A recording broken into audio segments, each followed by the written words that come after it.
बहुत ही ज़्यादा स्पेशल है। I just ignored it many times, but जब इसे मैंने देखा देन रियलाइज दैट हम हमेशा अच्छी चीज़ों को ही इग्नोर करते हैं। ओके गाइज, मैं एक और बात आपसे शेयर करना चाहती हूँ कि इस मूवी के एंड में मैं इस मूवी से जुड़ी हुई कुछ इंटरेस्टिंग फैक्ट्स के बारे में बताऊंगी, तो वीडियो को एंड तक जरूर देखना। ओके, तो let's talk about this movie. Movie की स्टार्टिंग में हम एक फिशर वुमन को देखते हैं जो कि ऑटो रिक्शा में बैठकर मार्केट जा रही होती है और जाते जाते वो इमेजिन करती है और उसको इमेजिनेशन में दिखाया जाता है कि ऑटो का डिजाइन चेंज हो रहा है और वो ऑटो को ड्राइव कर रही है। मतलब शायद उसका ये ड्रीम है कि उसके पास भी एक ऑटो रिक्शा हो। देन सडनली उसका ड्रीम ब्रेक हो जाता है और देन वो मार्केट पहुंचती है। देन वो फिश बेचना स्टार्ट कर देती है, बट देन वो ऑटो को लेकर ड्रीम देखती है। देन पेपर में कुछ ऑफर्स भी देखती है और अपना काम करती रहती है। फिर घर आती है और हम देखते हैं कि वो कुछ पैसे संभाल कर रख रही होती है, मतलब सेविंग्स। देन फिर से वो आसमान की तरफ देखती है और स्टार्स में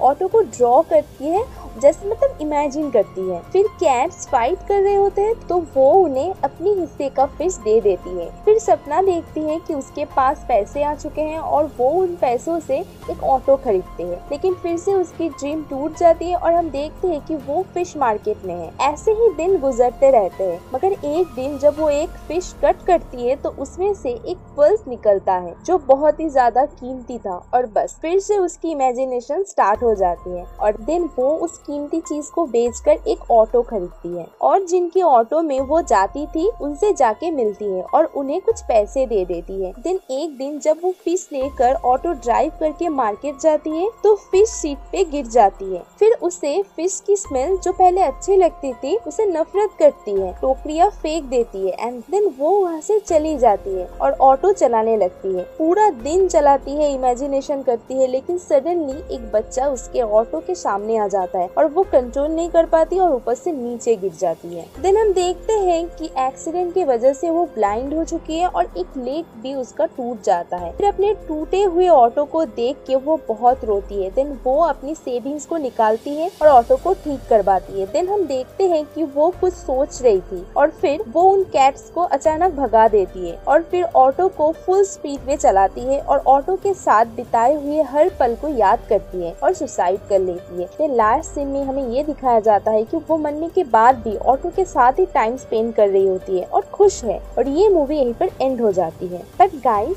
ये मूवी बहुत कुछ एक्सप्लेन करती है बिना कुछ बोले। इस मूवी में जो मेन कैरेक्टर था वो बहुत ही काइंड था। जब उसने खुद एक ऑटो खरीदा तो वो जानती थी कि अब उस ऑटो वाले का बहुत नुकसान होगा, तो उसने उनको पैसे दिए। और इस मूवी में ये भी दिखाया गया कि वो एनिमल से भी बहुत ज्यादा प्यार करती थी, क्योंकि वो अपने हिस्से का फिश ज्यादातर दिन ही उन कैट्स को दे देती थी। एंड इन फैक्ट लास्ट में भी वो नहीं चाहती थी कि उन कैट्स को कुछ हो, इसलिए उन्होंने उन कैट्स को भगा दिया। लास्ट में उन्होंने सुसाइड इसलिए किया क्योंकि वो जानती थी अब वो कोई भी काम नहीं कर पाएगी, इसलिए उन्होंने ब्यूटीफुली अपने लाइफ को खत्म किया। बस इतना कहूंगी guys, please don't attach to materialistic thing that much. बाकी चीजें जैसे कि हमारे क्लोज लोग, हम उन्हें भूल जाए जैसे कि हम करते हैं। फॉर द एग्जाम्पल हमारी फोन, हम मोबाइल के चक्कर में अपनी फैमिली से ही दूर हो जाते हैं। लास्ट में जो मैंने इस मूवी से और एक बात नोटिस की वो ये था कि फिशर वुमन ने